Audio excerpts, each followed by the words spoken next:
troubled. They fight and argue as a norm, and yet they really believe that the kids don't know what's going on. So for the benefit of clarity, could you go through some of the mistakes that parents make when they create this environment that keeps the kids in the middle?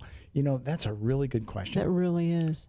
Because too often parents think as long as you're not yelling and screaming in front of the kids that the kids know nothing about it. Right. And that's not the truth. It's not the truth. Okay. Most of them, when I talk to them about it, I say, were you ever aware that your parents argued when you were little? Mm-hmm. And they'll say, my parents never raised their voices, but were you aware when they were upset? Yeah, that's a different question, isn't it? Mm-hmm. Because although they can hear that the voices are not raised or they are raised, they can tell by facial expressions and body language Right. that there's intensity, Right. that there's something going on. I guess the number one thing that we find that a lot of our parents do that we work with, and again, interventions in our company, we do a fair number of families here in the Tampa area. Yeah, we do. Or Hillsborough County area.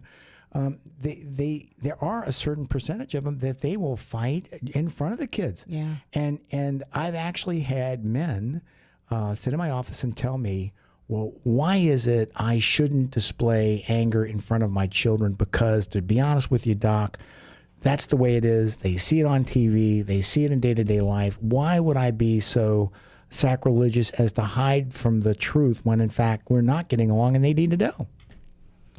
I've had men tell me that. They just don't see that there's a difference. Right. But they have to, what they're not realizing is how it affects their children.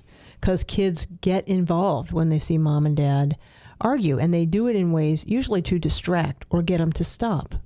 I think the important point, too, Carrie, is that to the child seeing mom and dad, remember, mom and dad are my source of life. Mm-hmm. They are my security. They are my biological parents to which I'm, anchored in for life. That's genetically true. To them. Yeah. And so when you fight, it's not like something off TV. It's not like the guys down the street, because especially for young children, mm-hmm. when they hear that intensity going between mom and dad, they actually become fitfully fearful, if you will, right. that their world's going to end as they know it, that where will I go, where will I stay, mom and dad are pulling apart, my world's ending too. So it's not the same. And mm-hmm. although you think that, my God, this is reality, the truth is it's traumatic to children when they see genetics, their parents. Remember, A plus B is not equal C in the world of children. Nope. A plus B equal AB. AB. I am made up of you and mom, and because those genetics are both anchored inside of me, my survival, especially at a young age, is directly related to your survival. Right. And so children are traumatized when mm-hmm. they feel like the parents are being pulled apart.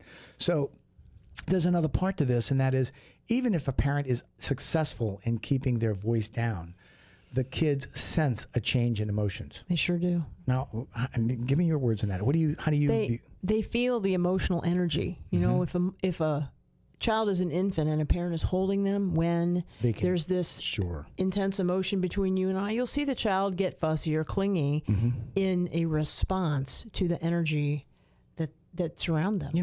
I'm amazed how so many of my families don't realize that as an infant it's held by mom or dad. That child is next to your chest, and the slow rhythm of your heart and your mm-hmm. respiration are reverberating through that child. And that child feels a sense of tranquility, feels a sense of security, mm-hmm. and it's almost seductive as there's a peace.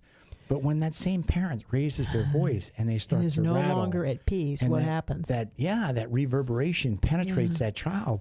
That child knows at a very young age, 8 months, 9 months, a year, that things aren't right. Now, mm-hmm. they don't know the language. They can't understand the terminology, the words, the cursing and all that stuff. Mm-hmm. But they sense that there's something wrong. That's right. And it's not unusual, if you will. You'll see a child crying, mm-hmm. an infant crying when mom and dad fight. Yep. Because they sense the change of emotions. Right. Okay.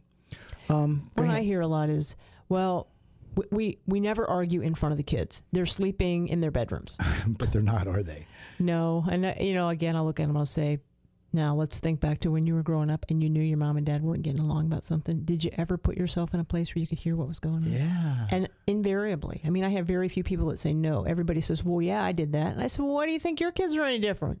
Yeah. Of course, if they think there's something going on and they can get to where they can hear it, they will. And if they can get to where they can see and hear it, they will. Your children hear much more than you realize.